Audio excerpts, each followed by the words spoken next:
I am one of the algebra tutors located in the Ollie Center. Today we're going to be doing Chapter 1, Section 5.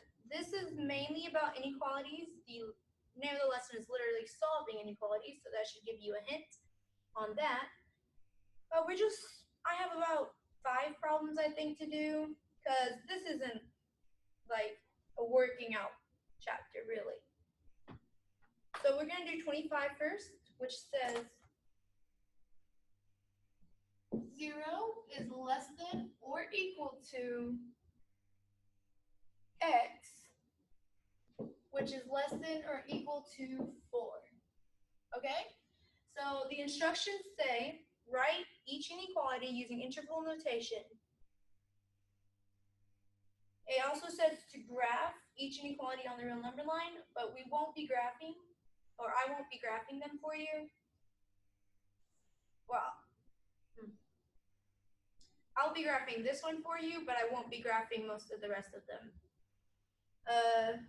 So anyhow, interval notation is just taking this and making it look like a dot on a graph. So like a graph point would be like 1, 2, and that's the point on the graph. Basically, you want this to look something like this example, but it's not exactly the same thing. So what you'll do is you'll look here. If this is a arrow with a line under it, whether it's pointing this way or that way, that means that it's equal to whatever's next to it. And if it's equal to, then your graph point thing is going to have brackets. And this one may be equal to, but that doesn't necessarily mean this one is, so make sure you check both of them before you write your answer. And then all you're going to do is you'll bring down your 0, it will go first, your 4 will go next. And then this is going to be your answer. 0, 4 in a set of brackets.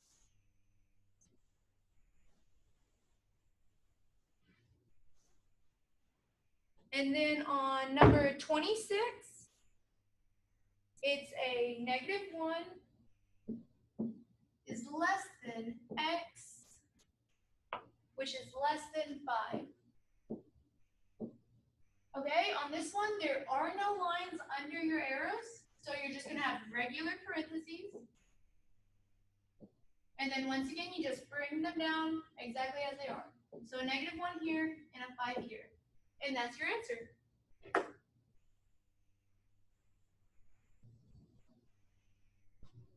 Now, if you were to graph the first point, I'm sorry, I forgot to do this. Okay, so our first point was this. If you're going to graph this line, first make yourself a number line, put 0 over here, 1, 2, 3, 4, etc., etc. Okay, if it has a bracket, that means your circle is going to be a closed circle. You put a circle on the 0, a circle on the 4,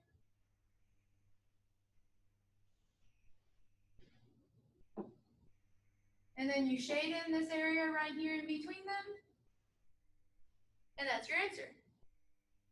Well, that's your number line answer.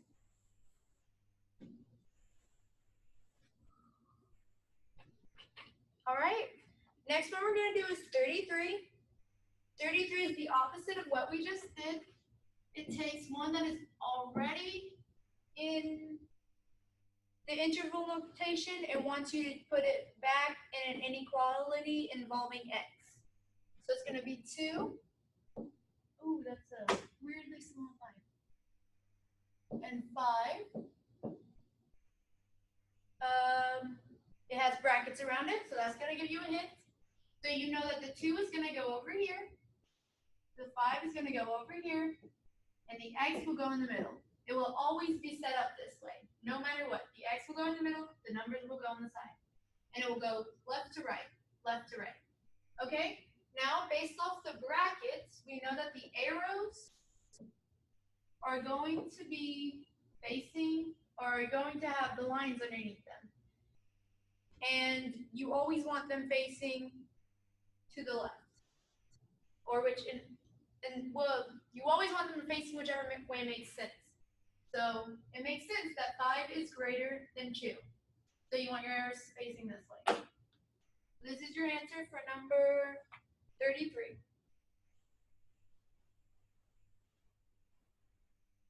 Now we're going to do number 34. And it is 1 and 2 with parentheses around it. So you'll bring, let's put our X here. You'll bring them down 1 and then 2.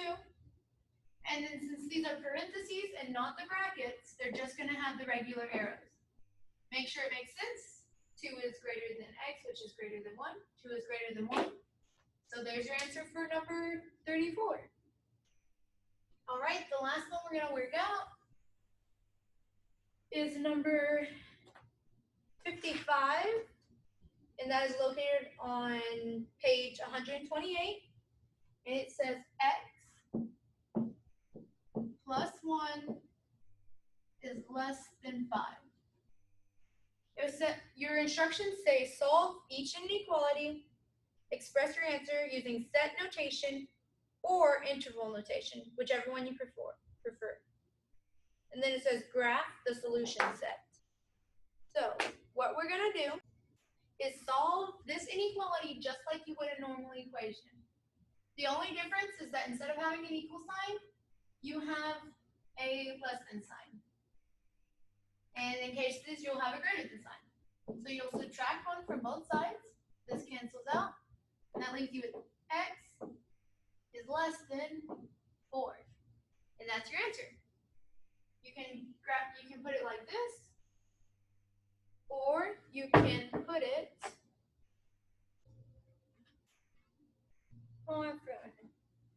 like this.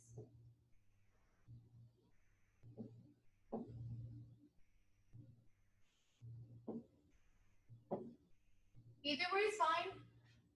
The reason you put negative infinity is because less than 4 is going to go towards the negative side. If the arrow was pointing this way, then you'd put 4 to positive infinity. And that is your answer for 55.